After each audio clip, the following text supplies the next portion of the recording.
गावठी बनावटीचं रिव्हॉल्व्हर जवळ बाळगणाऱ्या एकाला म्हालसवडे इथून करवीर पोलिसांनी अटक केली। पंढरीनाथ पाटील असं त्याचं नाव असून त्याच्याकडून एक गावठी बनावटीचं रिव्हॉल्व्हर आणि मोटारसायकल असा सुमारे 1,70,000 रुपये किमतीचा मुद्देमाल जप्त करण्यात आला आहे। करवीर तालुक्यातील म्हालसवडे इथल्या पंढरीनाथ श्रीपती पाटील यांच्याकडे गावठी बनावटीचं रिव्हॉल्व्हर असल्याची माहिती करवीर पोलीस ठाण्यातील पोलीस हवालदार सुभाष सरवडेकर यांना मिळाली होती। त्यानुसार त्यांच्यासह पोलिसांनी म्हालसवडे इथे जाऊन पंढरीनाथ पाटील यांना अटक केली। त्यानं मोटारसायकलच्या पॅनलमध्ये ठेवलेलं 1,10,000 रुपये किमतीचं गावठी बनावटीचं रिव्हॉल्व्हर आणि मोटारसायकल असा सुमारे 1,70,000 रुपये किमतीचा मुद्देमाल जप्त करण्यात आला।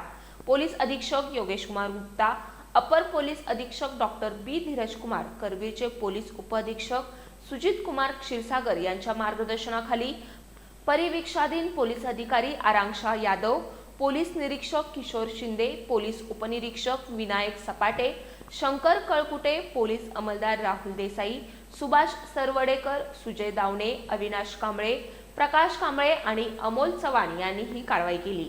अटक केलेल्या पंढरीनाथ पाटील याला न्यायालयानं 1 दिवसाची पोलीस कोठडी सुनावली होती।